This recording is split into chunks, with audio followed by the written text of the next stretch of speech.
Біз мектеп бітірген жылдары қиын кездер басталып жатыр еді. Әке-шешем қарапайым қызметкерлер болса да, мені оқуға түсіреміз деп жанталасып жүрді. Сонда бір ағайынымыз келіп, менің универде жақсы танысым бар.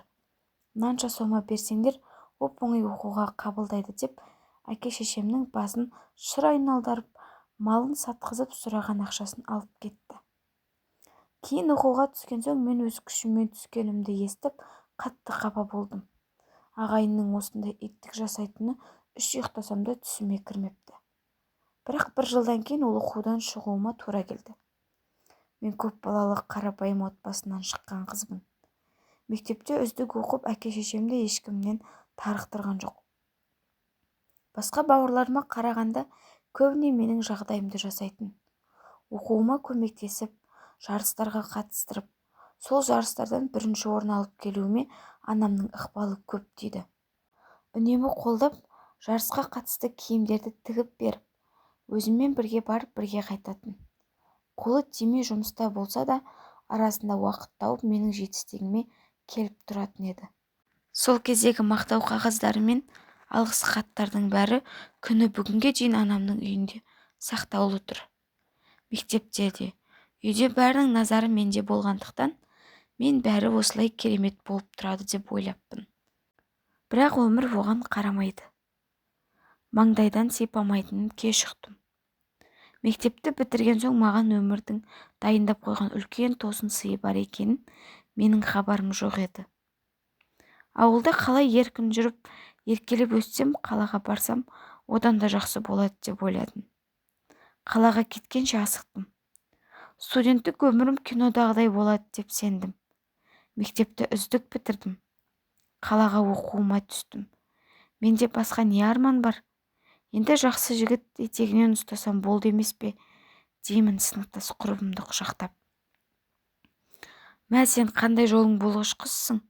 Үнемі қалағаның болады. Жарыстан бірінші орын аламын деп айтсаң болды. Сол орындалады. Сенде қандай сиқыр бар өзі деп, біз армандаған оқуға түстің. Қандай бақыттысың құрбым, дейді қасымда қыздардың бәр бетіме қарап. Иә, солай қыздар.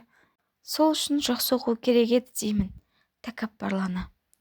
Жақсы оқысаң барлық армандарың орындалады. Міне, көрмейсің бе? Қаланың мен деген Қазақ-Түрік университетінен бірақ шықтым деймін, қолымды аспанға соза. Ол жерде бірыңғай қалалық жігіттер оқитын шығар, иә? Дейді бір құрбым қолыма қарап. Әрине, Аулыбайский жігіттердің ондай жерге түсуге білімдері жетпес, деймін сол жерді көріп келгендей жан-жағымдағы қыздарға қарап. Біз бітірген жылы қайта құру басталып, совхоз, колхоз, заводтар жан-жаққа тарап бүкіл елді жайлаған қиыншылық біздің отбасымызды да айналып өтпеді. Әкем сонда да жұмыс істеп, айлыққа ақша емес азық-түлік алып, кейде керек емес жыл мерзімі өтіп кеткен бұқтырылған еттер ұқсайтын қап-қара ұн, көгеріп кеткен майлар беретін. Ол майдың көгерген жерін кесіп тастап, нанға жағып жейтінбіз. Анам кіші бауырыммен үйде отырды. Арасында егістікке масаққа шығып, үйге картошка ұрлап алып келетін. Қойнына тығып болса да, кейде балағына тығып, әйтеуір бала-шаға аш қалмасын деп, амалын тауып келетін еді. Мен мына жақта оқуымды оқып, жатақханада қиын күндерді басымнан кешіріп жүрдім. Ауылдан ақша сұрамаймын, өйткені олар өздері әрең күн көріп отыр. Мектеп пен үйде еркелеп өскен маған бұл жақ құшағын жая қоймады.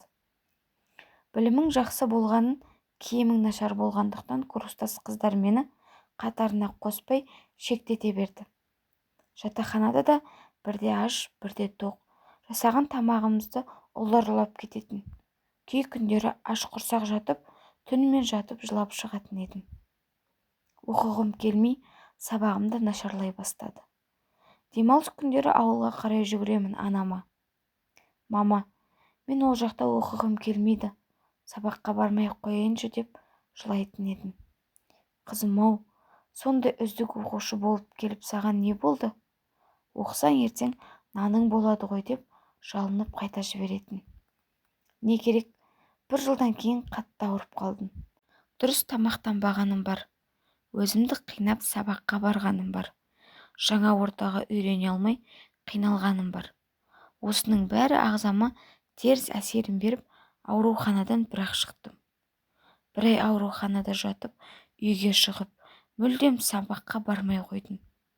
Анам байғұс мені қиналса, тағы ауырып қала ма деп қорыққан болар. Қайтып ол әңгіме қозғалмады. Бір жылдай үйде жүрген соң көрші жеңешеміз бір жігітпен таныстырып, бір аптадан соң ол мені алып қашты. Ол кезде қайтып келу деген жоқ қой. Не болса да маңдайымдағы көрермін деп амал жоқ көніп қалдым. Күйеуім үйдің үлкені екен. Бұл үйде де жұмыс істейтін адам жоқ. Бір атамыздың зейнетақысымен күн көріп отырған жандар екен. Жоқшылықтан қашып қайта жоқшылыққа тап болдым. Оқуым қалды өз алдына. Бала салып аяғым ауырлап бір қызды болдым. Бір жылдан кейін тағы екіншімді босандым. Жан-жаққа қарап, біз неге ел қатарлы жұмыс істемейміз? Бәріміз осы атамның зейнетақысына қарап отыра береміз бе? Өз күнімізді өзіміз көрейік. Бұлай топырлап отырғанымыз жарамас деп күйеуіме айта берген соң, 4 жылдан кейін еншімізді алып бөлек шықтық. Үлкен қызымды ата-енеме қалдырып, кіші қызды төркініме апарып тастап, қалаға келіп қара жұмысқа кірісіп кеттік. Апта сайын ауылға барып тұрамын. Сонда енем бір апталық ыдыс-аяқпен киімдерді жумай жинап қояды ғой маған. Ол кезде газ жоқ. Бәрін ошаққа пісіреміз. Ыдыс-аяқтардың сырты күйе болып жатады. Жұма күні кешке барғаннан үй тірлігіне кірісіп кетемін. Қазіргідей комет, фери деген жоқ ол кезде. Ыдыс-аяқты ыстық суға кір сабынымен жуамыз. Сыртындағы күйелерді даладағы құммен кетіреміз. Даладағы дәу қазанға су ысытып, арқан-арқан кір жуамыз. Жексенбіге шейін қолдарым ойылып кететін еді. Қазіргі жастарға рахат қой, бәрі дайын, қолмен кір жумайды, ошаққа от жақпайды. Осылай жүре берер ме едік? Мен 3-ші балаға аяғым ауыр болды. Басында бет-ауыз ісіңкіреп жүрді. Оған онша мән бермей 7 айлық болғанда декретке шықтым. Бет-аузыма қызылдақтар шығып, дәрігерге барсам, ой, бәрі жақсы, баланың жүрек соғысы да қалыпты. Қан қысымың 100-10 көрсетіп тұр. Қорқатын түгі де жоқ деп, қағазға бірдеңелерді жазып берді әйтеуір. Мен айттым, бетіне осындай бөртпелер шығып жатыр. Бұл неден болуы мүмкін деп шырылдадым. Онда тері ауру кожный маманына бар деп жолдама жазып берді. Оған барсам ешқандай қауіп жоқ. Деніңіз сау, баланың да дені сау. Тәтті көп жегеннен болар деп, олар да шығарып салды. Декретке шыққан соң ауылға барып келейін деп ауылға келдім. 1-2 күн енемнің үйінде жатып, үлкен қызымды алып төркініме қыдырып келдім. Ертесіне басымды көтере алмай, ауырып жатып қалдым. Кешке дейін басым қоймаған соң ауруханаға бардық. Бетім қып-қызыл болып кеткен. Анам жетектеп кіргенде бәрі сұр жүгіріп, жедел жатқызып қойды. Қан қысымым көтеріліп кеткен екен. Ауылдық ауруханада 2 күн жатып, қан қысымым түспеген соң, жедел жәрдеммен Шымкенттегі фосфор ауруханасына алып келді. Ол жерге түскен соң бірден жан сақтауға апарып жатқызатынын білмедім. Қалғаны еміс-еміс көрген түс сияқты. Ештеңе есімде жоқ. Бір оянсам ешкім жоқ. Баланы кесіртілігімен алған екен. Оянғаннан балам деп жылай бергенмін ғой. Балаң тірі, қорықпа, ұл тудың. Енді балаң үшін өмір сүру керексің дегенде қуанып кеттім. Ота жасаған жерім ауырғанына қарамай тұрып, ары-бері жүре бердім. Өйткені көп жүрсең тез жазыласың деген медбикенің айтқанын есіме алғанмын. Ертерек жазылсам, ұлымды қолыма аламын ғой деп асығып жүремін. Бірақ баламды әкелмеді. Балам қайда? Неге баламды әкеліп бермейсіздер? Менің балам тірі ме өзі деп егіліп. Тірі, вакуумде жатыр деп айттым ғой. 7 айлық болып туылған үшін әлсіз. 8 айдан асқанша жасанды тыныс алдырып жатырмыз. Тамағы тоқ, уайымдама деді медбике түсіндіріп. Содан 1 ай 10 күннен соң ғана баламның туыла салып шетінеп кеткенін естіртті. Мен тезірек жазылсын деп басында айтпаған екен. денсаулығымның құрығанына байланысты бұдан кейін бала көтере алмайтынымды айтқанда мен есімнен танып қалыппын. Есімді жисам, анам байғұс зар илеп жылап отыр екен.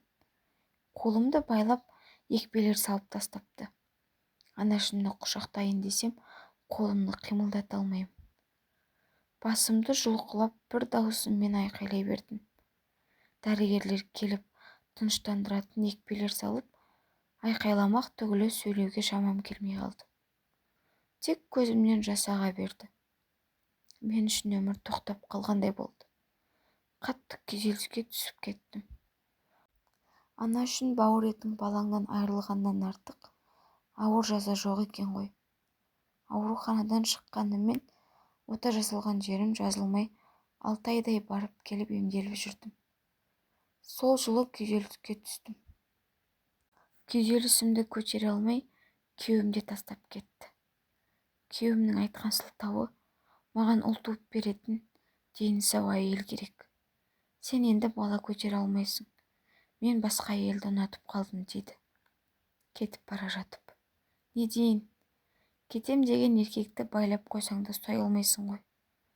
Арада махаббат болмаған соң, ортадағы туындаған мәселені бірге шешуге тырыспаған соң, сенің жай күйзелісіңді түсінбеген соң, ары қарай бірге тұрудың еш мәнісі жоқ екенін түсіндік. Көбіне салғырт үйлене салғандардан осындай салқындық пайда болады. Сезім болмаған соң, жарына деген жауапкершілігін сезінбейді. Өкінішке орай бізде көп отбасы осылай салқын өмір сүруде. Кейбіреулер үйленуді қызық көрсе, ал кейбіреулер есеппен үйлене салады. Ал енді біреулер ата-анасының тыңдауымен ұнатпаса да бас қосып алып, бірнеше жылдан кейін жанындағы адамның өзіне мүлдем бөтен екеніне көзі жетеді. Бірақ бәрі кеш. Көбі бала үшін, ел-жұрттың сөзі үшін бір сыйлап өмір сүре береді. Бізде де сондай. Бір-бірімізді ұнатпасақ та, үлкендердің шешімімен үйлене салғанбыз. Енді міне, күйеуім бірінші қиындыққа шыдай алмай қашып барады. 2 қызыммен жалдамалы пәтерде жалғыз өзім қалдым. Ол кезде үлкенім 7 жаста, кіші қызым 5 жаста болатын. Кететін адамның соңынан кететін емес, өлген баланың соңынан өлетін емес, 2 қызым үшін тырбаңдаған өз күнімді өзім көруге бел байладым. 3 жұмыс істеп, таңертең бір мекемені жуып кетем. Түсте көшеде сусын, пісте, темекі штуктап сатып, нанға ақша шығарам. Кешке түннің бір уағына дейін бір дүкенде сатушы болып істеп, 2 қызымды жаным алып жүрем. Тоз-тозым шығып 1 жылдай жүрдім. Бір күні көшеде пісте сатып тұрсам, милициялар қуалап, солардан қашып жүрген ғой. Бір қарасам, әкем дәл алдында тұр. Қорқып кеттім. Жоқ, қорыққан жоқпын, ұялып кеттім. Шашым жалбырап, жанталасып, милициялардан қашып жүргенімді әкем көріп қойғанына қатты ұялдым. Қызым-ау, мына жүрісің не? Неге бізге хабар бермедің? Жина жаттарыңды, жүр ауылға. Болмайды ғой, қызым-ау, өзің денсаулығың жоқ, деп ашулана мені құшақтап даусы дірілдеп тұр. Онша-мұнша қарыздарымды төлеп, пәтерді егесіне өткізіп, 2 қызымды алып, ауылға қайттық. Ауылға келіп, 5-6 айдан соң есімді жиып, адам қатарына қосыла бастадым. Қайтадан оқуға түсіріп, сырттай оқып, әкем айлығы молдау жұмыс тауып беріп, мен үшін қайтадан жаңа өмір басталды. 10 жыл тұрыппын. Әке-шешемнің қолында 10 жыл тұрдым. Қыздарым да бой жетіп қалды. Осылай жалғыз жүре бересің бе? Ертең қыздарың тұрмысқа шығып кетсе не істейсің? Әке-шешеңнің көзінің тірісінде біреудің етегінен ұстасаңшы деп, маңайымдағылар айта берген соң, жан-жағыма қарап көз қырымды сала бастадым. Бір күні туысқан жездеміз солтүстіктің жігітімен таныстыратын болды. Әйелі қайтыс болған екен. 5 баласы бар. Үлкені мектеп бітірген, қалған 4-еуі мектепте оқиды екен. Жан-жақтан сұрастырып едім, дұрыс ер азамат деген ақпарат алдым. Ол Шымкентке келіп, екеуміз біраз әңгімелесіп, қаланы араладық. 2-ші кездесуде ол мені алып кететінін айтты. Ол кезде үлкен қызым студент атанған. Кіші қызым 10 сыныпта оқитын. Әке-шешеммен ақылдаса келе, мен екінші рет тұрмысқа шығуға бел байладым. Үлкен қызым Алматыда інімнің үйінде тұрады. Кіші қызым анаммен қалатын болды. Сөйтіп мен танымайтын жерге тәуекелдеп, сол ер азаматтың етегінен ұстап кете бердім. Әйелі жоқ, үйде белгілі ғой, ауылды жер екен. Бітпеген үй, жан-жақ шашылып, үйдің іші де кір-қожалақ екен. Бара салып, жөн-жоралғыдан соң үй тазалауға кірісіп кеттім. Тырмаланып, бәрін тазалап, кір-қоңдардан бастап жуып, үйдің ішін, сыртын ақтап, сырлап жүрмін. Бірақ мені оңтүстіктің қызы деп ағайындары қабылдай қойған жоқ. Оны көз қарастарынан ақ білесің ғой. Сонда да осы үйдің отынан кіріп, көлінен шығып, барымды салып жүрмін. Бір күні далада тірлік істеп жүріп, үйге кіріп келе жатсам, бұл Шымкенттің қу аяқ қызы күнін көре алмаған соң келген шығар сенің үйіңе. Ертең дүние мүлкіңді ұрлап, ақшаңды жымқырып, тайып тұрмасын деп, қайнапкем күйеуіме ұрсып жатқанын естіп қалып кіріп бардым. Не деп тұрсыз? Мен сіз ойлағандай қу аяқ немесе алаяқ емеспін. Менің мақсатым отбасын құру, қорған болар азаматым болса деймін. Жалғыздық Құдайға ғана жарасқан, дедім, дірілдеп. Сол жақтан дені дұрыс ер азамат табылмағаны ма? Неге келдің бұл жаққа? Менің бауырымнан саған не керек өзі? Дейді бетіме бажырайып. Бұдан ары салғаласудың соңы жақсылыққа апармайтынын ұғып, сыртқа атып шықтым. Қайынбикем бұрқылдап қайтып кетті. Далада үйдің артқы жағында жүрмін. Мәссаған, мен не істедім, не бүлдірдім? Неге келдім бұл үйге? Енді не істеймін? Қайда барам? Ел-жұрт не дейді? Әбден басым қатты. 1 жыл шыдадым, көндім. Сонда да үйді жөндеуден өткізіп, қора-қопсыны тазалап, адам болып кететін шығармыз деп ойладым. Үйдің жөндеуі бітіп, үлкен ұл үйленді.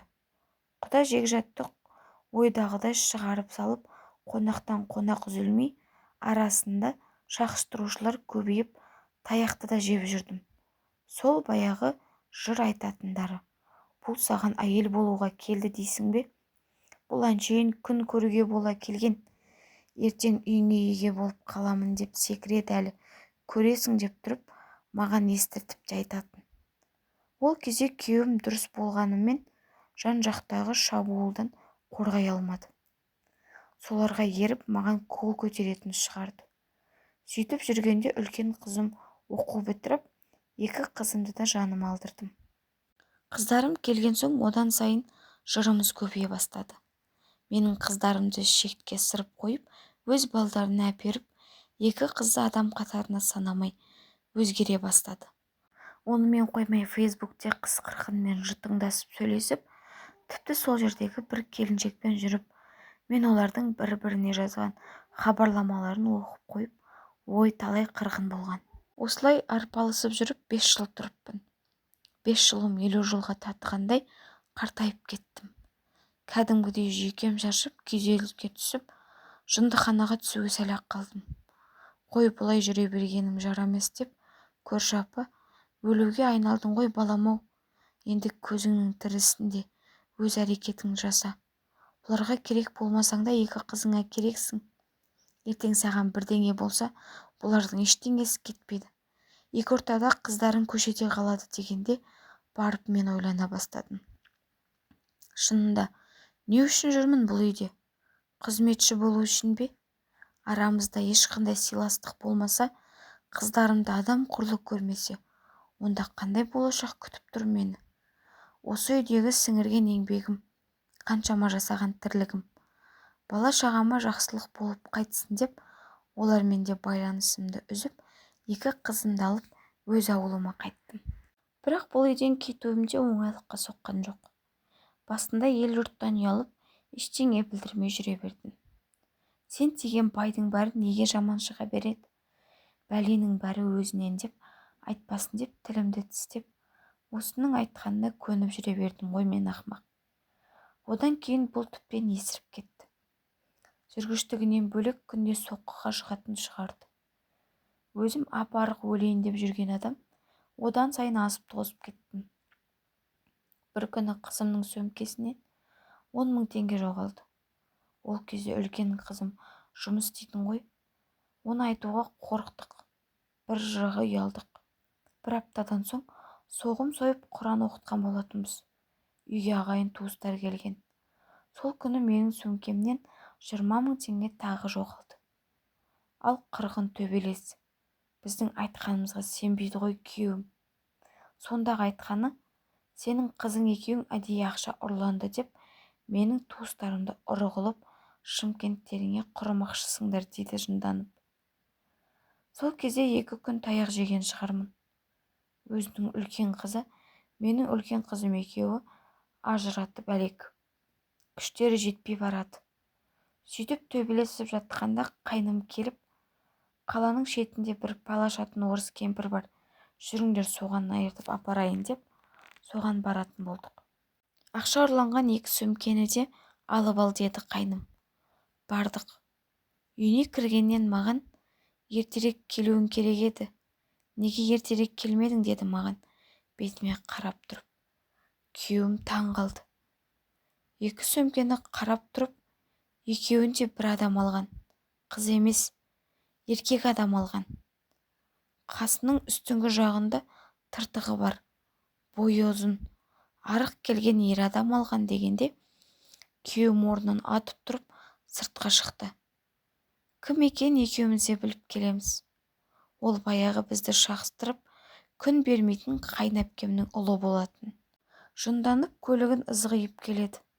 Жолда 2 бауырына хабарласып, мені үйге тастап шығып кеткен. Әпкесінің үйіне барып айтса, әпкесі ол аузына келгенін оттап, бізді қаралап баласының ұры екеніне сенбей шу шығарған. Әрине, ана байғұс баласының ондайға баратынын сенбейді ғой. Баласын шақыртып 1-2 соққы берген. Мойындапты. Құмар ойын ойнайды екен. Оны да анасы білмейтін көрінеді.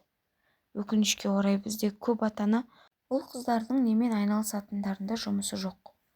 Баламен кішкентай кезінен сырласа білмеген соң, өскеннен кейін тіптен сөйлесуге мүмкіндік болмайды. Сол салғырттықтың кесірінен мен бекерге 2-3 күн таяқ жедім. Олар да үйге келуге беттері қалмай, 1 айдан соң келіп кешірім сұрады. Бірақ мұнымен жанжал тоқтамады. Ол әпкесі тіптен өштесіп алды. Үйге қайта-қайта келгізіп, шақыстырып, жала жауып, ұрғызып кететін. Қысқасы, бұндай тиранмен бірге тұру мүмкін емес екеніне көзім жетті. Елдің сөзінен ұялам деп жүріп, 2 қызымнан да айырылып қалармын деп ойладым. 5 жылдан кейінгі кезекті таяқтан соң мендегі тыныш жатқан бомба жарылды. Айқайлып біраз нәрсені қираттым. Ол ішіп келген болатын. Тесе берді, сөйлей берді. Намысыма тиетін сөздер айтып, бауырларымды қаралап, шешеме тіл тигізіп, біздің отбасымызды бір бейшара қылып тастады. Міне сонда мендегі төзім бітті. Әліме қарамай төбелесіп жатырмыз. Телефонды алып қойған. Итшелеп жүріп телефонымды алып алдым. 102-ге хабарласып үлгердім. Осымен 2-ші рет шақыруым. Милициялар келіп, протокол жазып, 3-ші рет қоңырау түссе, қамалатын ескертіп кетіп қалды. Сол күні бәрін тастап кетіп қалдық. Бірақ ешкімге айтпай. Қалада пәтер жалдап тұра бердік. Сұрағандарға тірліктерімен келдім деймін. Солай жүргенде бұл мені іздеп келді. Кешірші дейді түк болмағандай. Елдің сөзіне еріп қалдым. Мені қайталанбайды. Саусағымның ұшында тигізбеймін саған деп жалынды. Бірақ мен бармайтынымды айттым. Аулақ жүр дедім. Қадірімді білетін болсаң, 5 жыл күттім ғой сені. Сол кезде неге мені қорғамадың? Саған бір отбасы болайықшы деп талай жалынып сұрадым ғой. Сол кезде неге менің сөзімді құлағыңа аспадың деймін, жылап отырып. Содан кейін бұл менің жездеме шықты. Мені қаралап, жүріс жүріп кетті. Әркім мен бір жүреді деп ойына келгенін айтқан. Бір күні үйдегілер келіп тұр. Сонда бәрі осының айтқанына сеніп, маған ұрсамыз деп келген ғой. Мен бұл жақта өзім күйзеліп жүргенімді кім білсін. Олар келген соң тіптен сөйлей алмай қалдым ғой. Қалтырап дірілдеп судорогым ұстап ауруханадан бір-ақ шықтым. Есімді жиып өз-өзіме келген соң бәріне шындықты айттым. Таң қалды бәрі. Мә, сен бақытты адам сияқты едің ғой. Біз сені ол жақта бақытты деп ойлап жүрдік дейді жеңгем таң қалып. Мен солай бақытты болып көрінуім керек болды. Айтқан күнде де сенбей өзімнен көретін едіңіздер. Сен тиген бай неге жаман болып шыға береді дейтін едіңіздер деймін егіліп. Қалай шыдадың? Неге бізге ертерек айтпадың деп ашуланды ағам. Мен дәл қазір оған барамын деп быт-шытын шығарамын дегенде әрең тоқтаттым. Енді бәрі кеш. Оны ұрғаннан не өзгереді? Ол таяқ жегенімен менің жан-жарам жазыла ма? Талай рет іздеп келіп жалынса да бармадым. Араға әркімді бір салып кешірім сұрап, бірақ мен бармадым. Онымен бірге тұрмақ түгілі түріне қарауға жиркенем. Қайтпайтыныма көз жеткен соң келуін тоқтатты. Қазір екі қызым да тұрмыста. Былтыр екеуін де бауырымның арқасында қолдан шығарып салдым. Олардың әкесі де қыздарым бір іздеп келген емес. Тағдырымның осыншалықты қиын болатынын кім біліпті? Мектепте жақсы оқығанның бәрі бақытты болады деп шатасыппын. Тағдыр әркімге әрқалай тосын сый дайындап қояды екен ғой. Біреудің бағы ашылып жатса, енді біреу оның жерге барса да бағы ашылмайды екен. Біреу оп-оңай байып кетсе, енді біреу қанша талпынса да байлыққа жете алмайды. Біреу бір балаға зар болып жыласа, енді біреу бар балаға қарамай жылатады. Бұл өмір. Өмірде бәрі де мүмкін. Ешқашан алдымызда не күтіп тұрғанын болжап біле алмаймыз. Нашақорға күлме, ұлың бар. Жезөкшеге күлме, қызың бар деп бекер айтылмаса керек. Қазір мен ешкімге күлмейтін болдым. Ажырасқанға да күлмеймін, байынан таяқ жегенге де күлмеймін. Ешкімді өсектеп сыртынан әңгіме айтпаймын. Аллаға шүкір. Екі қызым да жақсы жерге тұрмысқа шықты. Құда жекжаттарымен араласып, өмірдің ағымымен жүріп келе жатқан жайымыз бар.